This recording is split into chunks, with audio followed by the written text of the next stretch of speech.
Le débat de ce matin sur Free Matin, nous revenons à nouveau ce matin sur cette actualité liée au Burkina Faso, au coup d'État au Burkina Faso. Dites-nous, bonjour à nouveau d'abord, dans un premier temps Mathias Sossou, merci d'être à nouveau là ce matin, bonjour également à vous. Merci Kader. Merci d'être là également à vous ce matin. Dites-nous, Mathias Sossou, quel commentaire faites-vous sur ce qui s'est finalement déroulé hier au Burkina Faso? Non, quand je me réfère au titre de ma grand-maman qui dit que l'enfant qui allonge la bouche là a nécessairement quelque chose à dire. Bon, s'il ne chante pas, il doit siffler.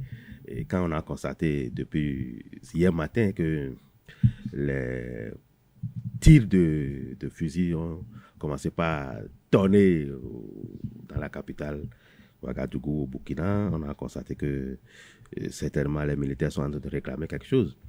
Et vers la fin de notre émission d'hier, on a constaté qu'ils sont venus à bout de leur objectif en déposant le président burkinabé. En obtenant de lui sa lettre de démission.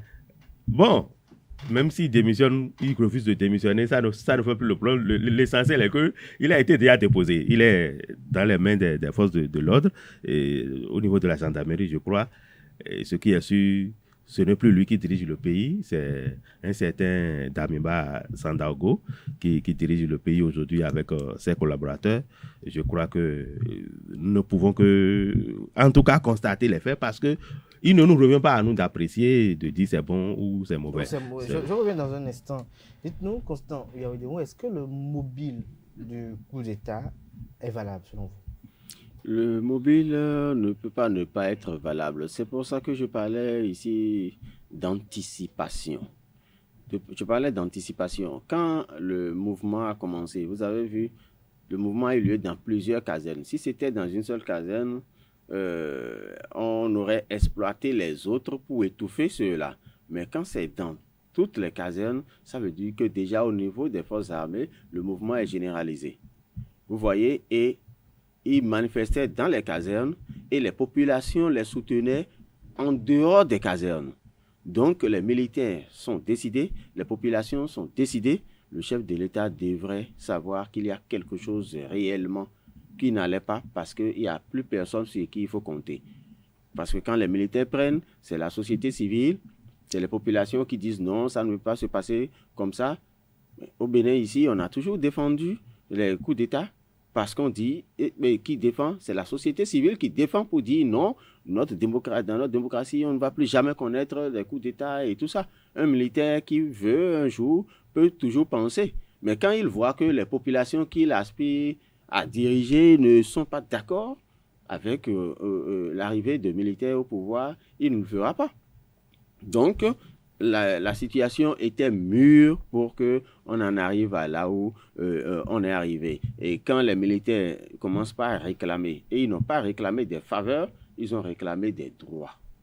Vous voyez, ils ont réclamé des droits. Même les populations qui étaient dehors aussi réclamaient des droits. Les populations partout au monde réclament toujours des droits. Que ce soit en France, c'est leur droit. Que ce soit en Russie, n'importe où, partout au monde. Les puisque c'est leur droit. Elles réclament des droits. Mais dites-nous, Mathias Sossou, est-ce que le président Kaboré méritait cela? Ce n'est pas à nous de le dire, c'est au peuple burkinabé de le dire et ils l'ont déjà exprimé. Mais est-ce que quelque part, il y a pas une sorte d'hypocrisie souriante au niveau de nous intellectuels, si on peut le dire, aux personnes instruites, où on parle de peuple, alors qu'on sait que le même peuple qui a porté en triomphe quelqu'un au pouvoir peut-être un 6 avril, déjà, à partir du 1er juin, le même peuple-là commence par dire vomir ce personnage. Vous savez, il y a aussi l'hypocrisie dont on parle, qui se remarque souvent au sein de la population, le peuple dont on parle. Parce que quand le président est au pouvoir, il y a que les populations ont peur de se faire découvrir de par leur position. Ça fait qu'ils n'arrivent pas à s'exprimer correctement. Et ils ruminent ça. C'est le jour où le poteau rose a découvert, je dirais, que les coups de force arrivent à enlever ce président, qu'on constate réellement la joie au niveau de la population. C'est-à-dire que ce que la population sentait et qu'elle n'arrive pas à exprimer, c'est au moment où ils constatent que celui-là dont ils ont peur n'est plus en place pour pouvoir les contrer. C'est en ce moment-là que cette population-là exprime ses sentiments. Pour preuve, ce qui s'est passé au Burkina Faso. Moi, j'ai suivi les chaînes internationales, mais aucun membre, en tout cas, aucun de ceux-là qu'on a interviewés, non, n'a pas... Ça dit, je ne comprends pas. Ceux-là qu'on a interviewés n'ont pas pu dire que c'est mauvais. Et eux tous, ils sont d'accord que le coup d'État est normal, que ça devait intervenir pour mettre fin à certaines dérives. Les bonnes personnes n'ont pas été interrogées aussi. Non, mais écoutez, les bonnes personnes, au moins 5 chaînes comme ça qui font les chaînes-là qui font des interviews à des populations, ces chaînes-là ne vont pas choisir les mêmes personnes. Ce qui est sûr, elles sont rentrées dans la population et ces gens-là, quand ils ont répondu, effectivement, ils ont approuvé le coup d'État. Alors, lorsque nous revenons par exemple au cas du Mali, est-ce que depuis 2 ans, par exemple, Assimi Goïta est au pouvoir au Mali, est-ce que le Mali se porte aujourd'hui mieux que sous Boubacar Keïta? Absolument, parce qu'il y a un minimum que les Maliens sont arrivés à obtenir. C'est-à-dire qu'il y a au moins l'espoir qu'ils ont obtenu. Et à partir de ce moment, il n'y a plus de tension parce qu'ils espèrent quelque chose. Et c'est la transition qui doit conduire maintenant à la pérennisation de cette paix-là. Donc, c'est là où le problème se pose. Le problème reste. Donc, ils ont pu obtenir au moins la calmie, ils ont pu obtenir au moins une paix temporaire qui leur permet. Il y a toujours le terrorisme quand même qui... Mais si c'est au Mali, les terroristes sont envoyés aujourd'hui à plus de la moitié des surfaces qu'ils ont occupées. Ça rassure davantage le peuple que ces militaires avaient raison de dire nous prenons les commandes nous-mêmes parce que ce que le président faisait avant, on ne comprend pas. C'est la même chose qui se passe ici aussi au Burkina. Est-ce qu'il n'y a pas une dichotomie quelque part entre les acteurs politiques et les militaires? Parce que lorsque l'on sait que généralement le politique consulte le militaire avant de mettre en application un plan de sécurité. Le président Kaboré, par exemple, ou le président Boubacar Keïta personnel ne va pas lui-même décider d'un plan de sécurité. Il a forcément des conseillers à la sécurité, des militaires, des généraux qui vont quand même essayer d'éclairer. Merci.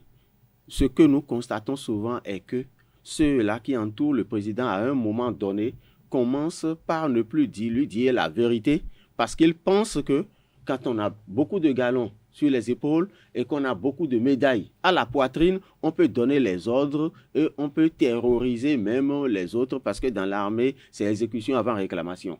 Ça fait que quelques généraux ou quelques colonels entourent le chef de l'État et pensent qu'on n'a plus besoin d'écouter les autres et que c'est eux qui sont les cerveaux pensants. Et à partir de ce moment, le président se retrouve en déphasage total avec ceux qui iront au front. La preuve, ce n'est pas la sécurité qui manque à chose au président burkinabé. Ils sont même en train de lutter contre le terrorisme, donc ils ont suffisamment d'armes aujourd'hui pour protéger le président.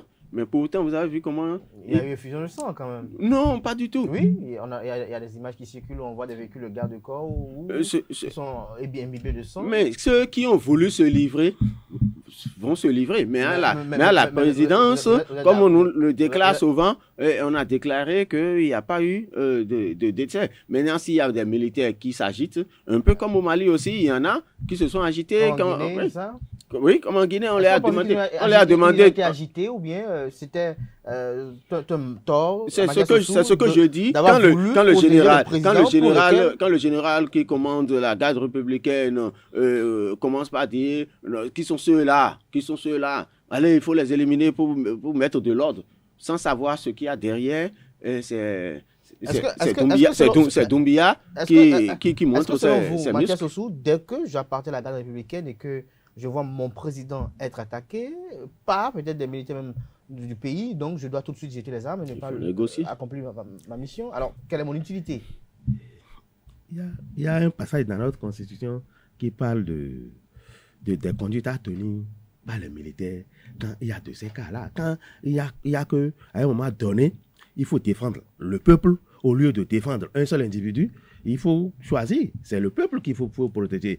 Si vous avez les présidents doivent avoir peur de ceux qui les entourent.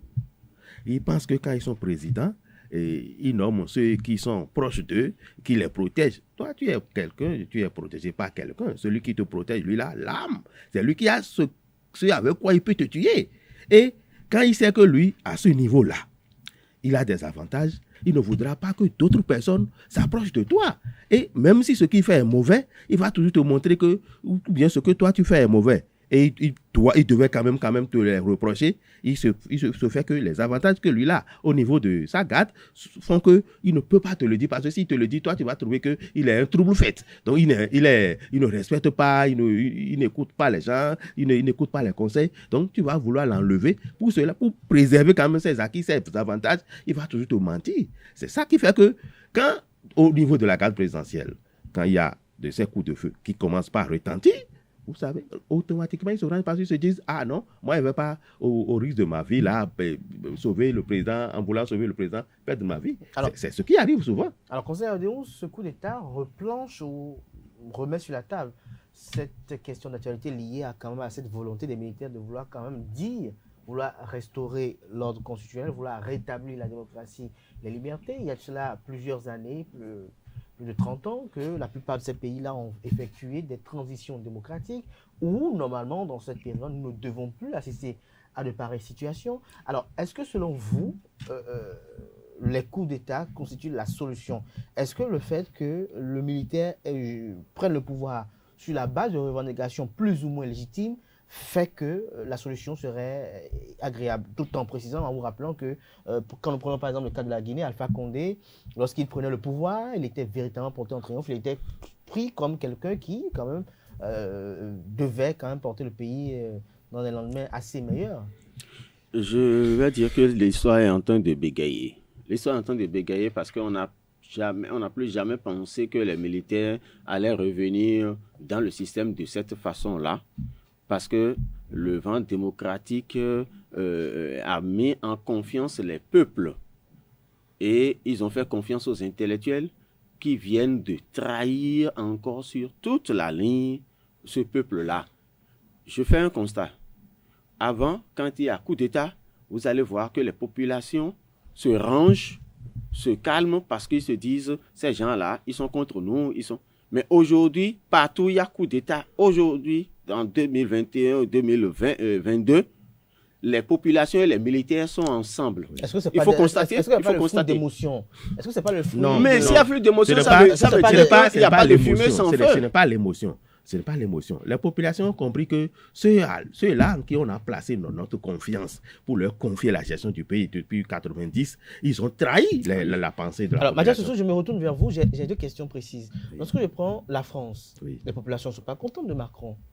Elles l'expriment. Les gilets jaunes, c'est l'expression assez patente. Lorsque nous prenons le cas des États-Unis, par exemple, nous avons le président Donald Trump. Il a essuyé beaucoup de revers par rapport aux émotions des populations. Mais ça dit que c'est déjà une cause suffisante pour l'armée de dire tiens, je prends les responsabilités. Lorsque je prends par exemple le cas des États-Unis où Donald Trump à un moment donné avait banalisé le coronavirus, est-ce que pour cette même raison, parce que c'est un virus qui ravage, que l'armée tout de suite voudrait dire ah non, voilà, le président ne protège plus le pays, donc tout de suite il faut prendre les armes?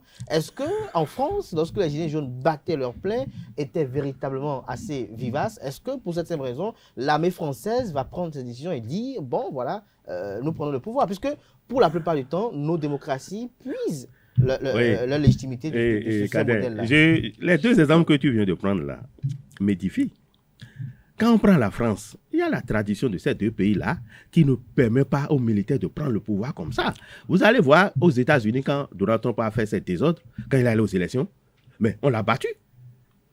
Vous voulez, quand Donald Trump a échoué aux élections, non, même avant d'aller aux élections, s'il pouvait arranger, refaire la Constitution, réécrire la Constitution pour se faire élire, il pouvait le faire.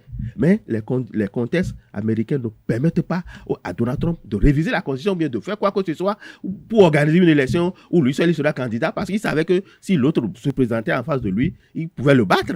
Mais il n'avait pas le moyen de contourner la Constitution, contourner les tests américains. Non, vous allez voir, contourner les tests américains pour se faire réélire. Mais quand tu as Macron, quand il a commencé ce désordre, les gilets jaunes ont fait cela. Vous avez appris quand même, vous avez vu sur les chaînes, en tout cas sur les réseaux sociaux, où un simple individu s'est levé, l'a giflé.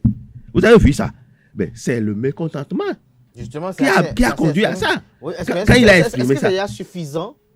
Est-ce que c'est pas assez suffisant si on doit se référer peut-être à ce qui se passe en Afrique pour que l'armée française dise bon voilà. Non, la tradition ne permet pas à l'armée française de prendre le pouvoir.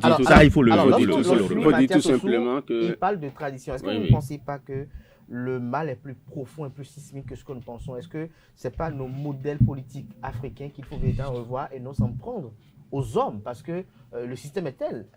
Peut-être que Assimi Goïta, même qui est là au Mali, lorsqu'il y aura les élections, lui-même sera candidat. Peut-être que... Pourquoi bannir les militaires du pouvoir des élections? Ils sont des hommes comme vous. Je vais peut-être te surprendre. Si un militaire peut démissionner, être candidat et diriger l'Afrique aujourd'hui, un pays africain aujourd'hui, je serai d'accord et fier. On avait le général Guillain en 2016 au Bénin. Mais on n'a pas cru en lui parce que c'est ça qu'on est en train de dire. Parce qu'il n'avait pas l'espèce trébuchante, parce qu'il n'était pas... Bon, c'est pour ça que je suis d'accord également avec toi qu'il faut revoir le... Nous avons des tests faibles. C'est ça le vrai problème. Nous avons des tests faibles. Les tests sont si faibles que... La sociologie est faite pour cet excellent question. C'est pour ça que je suis d'accord avec Goïta que si la transition doit durer 6 ans, même 10 ans, pour qu'on reformate totalement. En 10 ans, on peut beaucoup faire. On peut quand même pousser le pays aussi dans un déclin. Mais c'est ça que je dis.